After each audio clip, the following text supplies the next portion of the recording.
10 सालों तक प्रशिक्षण लेने के बाद भी उसके गुरुजी उसे अयोग्य कहते थे, क्योंकि वे जानते थे कि वो लड़का उनसे भी ज्यादा शक्तिशाली बन चुका है, पर वो नहीं चाहते थे कि उसकी शक्तियों का गलत इस्तेमाल हो। इसलिए वो उसे शिखर गुरुकुल भेज देते हैं, जहाँ लड़के को अपनी असलियत का पता चलता है। मुझसे तो गुरु गंधर्व ने कहा था कि 1 चक्र योग्यता का उच्चतम स्तर है, और मेरे जैसे 7 चक्र वाले के लिए तो इसे पाना बहुत ही दूर की बात है। अनुयायी बनने की न्यूनतम सीमा 1 चक्र की है, लेकिन अगर आप 7 चक्र प्रदर्शित कर सकते हैं तो सीधा शिखर गुरुकुल में प्रवेश मिल जाएगा। अभी तक तो सिर्फ ये भाग्य केवल भगवान को हासिल हुआ है।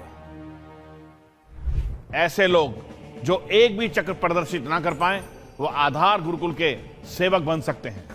7 चक्र तो मैं प्रदर्शित कर सकता हूँ, लेकिन गुरु गंधर्व के हिसाब से तो योग्यता का अंतिम स्तर है। क्या उनसे कोई गलती हुई है? परीक्षण शुरू करते हैं। जिसे भी शिखर गुरुकुल में प्रवेश चाहिए वो आगे आ सकते हैं। क्योंकि मेरे पिताजी चाहते हैं कि मैं आपसे शादी करूं, तो आपको कम से कम 1 चक्र प्रदर्शित करना ही होगा। मैं किसी सेवक से शादी नहीं कर सकती। ये 1 चक्र चाहती है, लेकिन मेरे पास तो 7 चक्र है। मैं शायद ये परीक्षा देकर अपनी और अपने गुरु की बेइज्जती करवाने वाला हूँ। लगता है मुझे यहाँ से निकल जाना चाहिए। कोई बात नहीं, आप नहीं जाना चाहते तो मैं चली जाऊंगी। मैं बस इतना चाहती हूँ कि जिससे भी मेरा विवाह हो वो योग्यता में मेरे बराबर हो।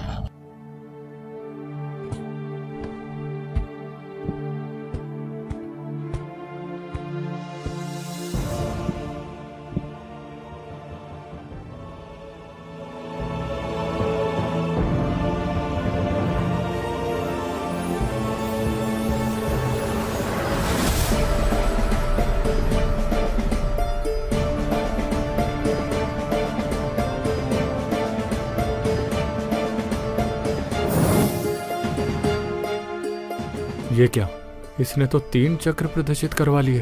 अब मेरा विवाह इससे नहीं होने वाला।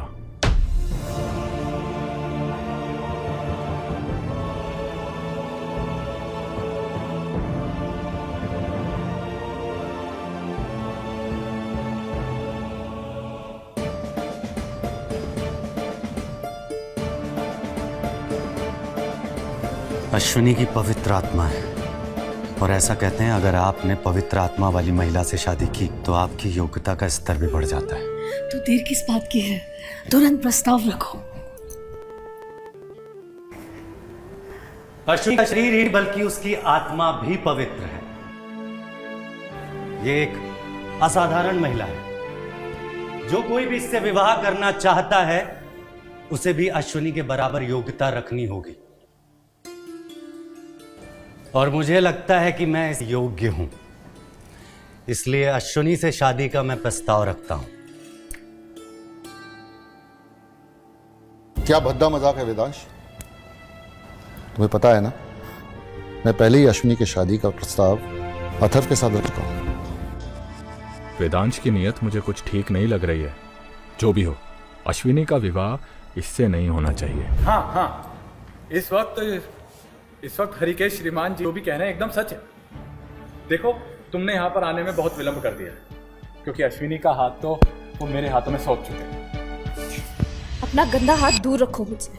मेरे पिताजी चाहते हैं कि मैं तुमसे शादी करूं, पर मैंने तुमसे ऐसा कोई वादा नहीं किया। अश्विनी, क्या तुम मेरी इच्छा के विपरीत जा रही हो? पिताजी, अथर्व का एहसान चुकाने के और भी कई तरीके हैं। फिर आप मेरी शादी जबरदस्ती क्यों करवाना चाहते हो? आप जानती हैं कसम खाई कि जो भी मेरा पति होगा वो मुझसे ज्यादा योग्य और प्रतिभाशाली होना चाहिए। सुन लिया या दोबारा सुनना है? वो स्वर्ण गुरुकुल की हकदार है। तुम भी अपनी योग्यता दिखाओ।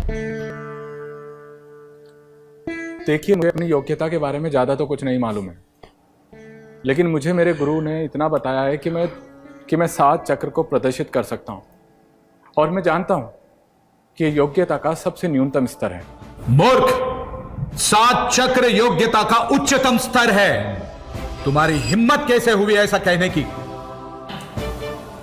ऐसा कुछ भी नहीं है। मैं आप लोगों का अपमान नहीं कर रहा हूं। देखिए, मैं सिर्फ इतना सा कह रहा हूं कि मेरी जो योग्यता है वो बिल्कुल निम्न स्तर की है, फिर मैं 1 चक्र प्रदर्शित नहीं कर सकता हूं। सुना पिताजी आपने, मेरी आत्मा पवित्र है, मैं स्वर्ण गुरुकुल के योग्य हूँ। अथर्व से शादी करके मैं मां का पात्र बन जाऊंगी। अश्विनी बेटा, क्या तुम अथर्व से शादी करने के लिए ना कह रही हो और इस वेदांत से शादी करना चाहती हो? बड़ा ही घटिया सा इंसान है ये। हाँ नहीं, हाँ आप जो कह रहे हैं ना ठीक है, ये इंसान अच्छा नहीं है। आप अपनी जुबान पे लगाम लगाए। आपकी खुद की योग्यता निचले स्तर की, आप किसी के बारे में कुछ नहीं कह सकते। श्रीमान हरिकेश, आपको लगता है ये आपकी बेटी के लायक भी है? पिताजी, मैं अथर्व से विवाह नहीं करूंगी।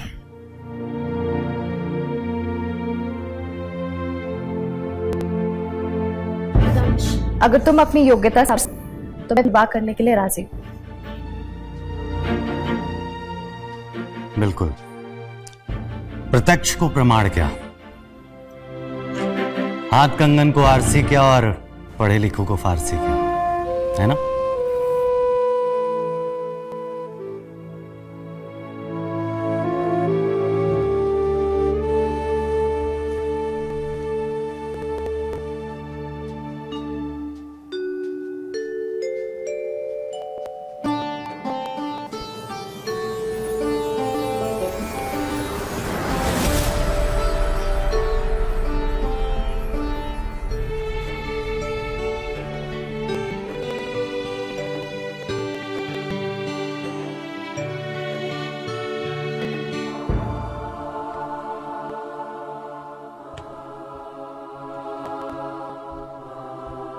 यह अश्विनी को अपनाने के लिए पूरी तरह योग्य है। अश्विनी और वेदांश दोनों स्वर्ण गुरुकुल के हकदार हैं।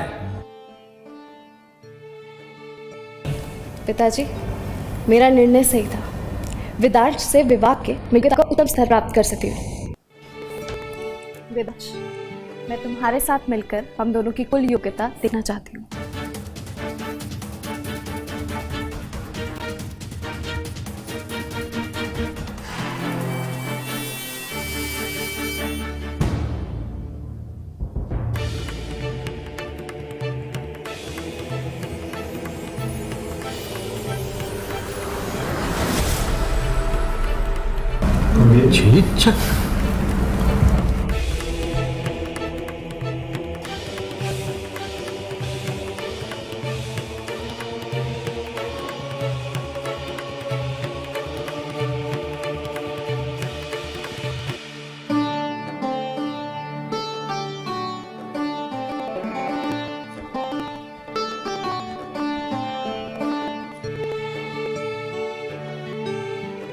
विवाह के बाद ये दो सीधा अमर गुरुकुल में प्रवेश पाते हैं। श्रीमान हरिकेश, आपकी बेटी का चुनाव बिल्कुल सही है। श्रीमान अथर्व,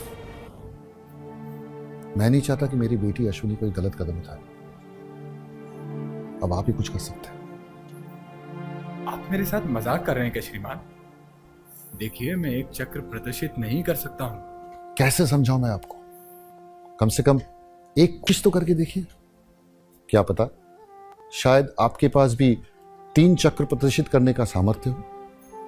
अगर ऐसा होता श्रीमान, तो मुझे मेरे गुरु उस गुरुकुल से बाहर नहीं निकालते। अश्विनी तुम्हारी पहुंच से बहुत दूर है, लेकिन फिर भी तुम अपनी योग्यता का परीक्षण कर सकते हो। क्या पता सेवक के तौर तुम्हें शिखर गुरुकुल में प्रवेश मिल जाए। कोशिश करो। अगर तुमने वेदांश की बराबरी कर ली तो हो सकता है कि मैं अपना मन बदल लूं। मैं जानना चाहता हूं तुम कितनी योग्यता रखते हो।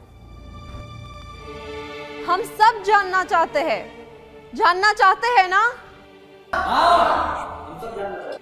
आओ और अपना परीक्षण करो, आगे आओ। भले ही चक्र प्रदर्शित ना कर पाओ, पर खुद को परखने की ताकत तुम में होनी चाहिए। अगर तुम ऐसा नहीं करोगे तो मैं दोबारा मुड़कर तुम्हारी तरफ नहीं देखूंगी। कौन है तुम्हारा गुरु और गुरुकुल? तुम्हारे गुरुकुल का कोई भी अनुयायी शिखर गुरुकुल में शामिल नहीं हो पाए। लगता है अब तो मुझे परीक्षण करना ही होगा। मैं अपने गुरु को इस तरह और शर्मिंदा नहीं करवा सकता। ठीक है, परीक्षण देने के लिए मैं तैयार, लेकिन एक बात मैं सब लोगों को साफ साफ कह देना चाहता हूँ। परीक्षण चाहे कुछ भी परिणाम आए, उसका मेरे गुरु और गुरुकुल से कुछ भी लेना देना नहीं होगा।